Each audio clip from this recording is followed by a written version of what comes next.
Well, thank you guys for coming today. What we have tried to do in this entire process, and let's be clear about this. I mean, the United States is engaged in this. The president says this, and I'll translate what I think he's trying to say to you in all of this, and I think he's been pretty clear about it. It's not our war. It's a war in another continent. We have equities, we have engagement in this war, but it's not our war per se. But we have been told by everybody, I think everybody would agree, that there's only one nation on earth, there's only one entity on earth that can actually talk to both sides and figure out whether there's a way to end this war peacefully. And that's the United States. And we've invested a lot of time, a lot of energy at the highest levels of our government. I believe, President Trump has had more meetings with foreign leaders and others on the war in Ukraine than on any other subject, including trade.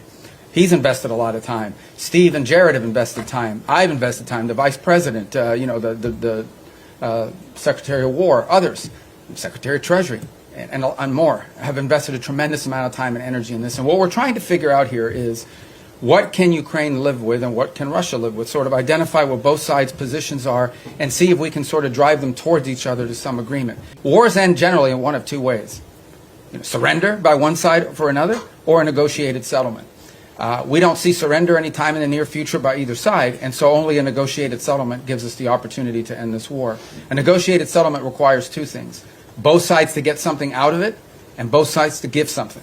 And we're trying to figure out what can Russia give and what do they expect to get, what can Ukraine give and what can Ukraine expect to get. In the end, the decision will be up to Ukraine and up to Russia. It will not be up to the United States. So that's the role we are trying to play in this.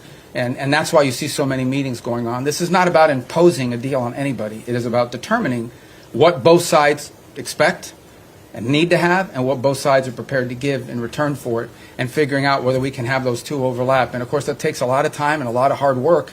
It can't generally be done in the media or in press conferences. I think we've made progress, but we have ways to go, and obviously the hardest issues are always the last issues.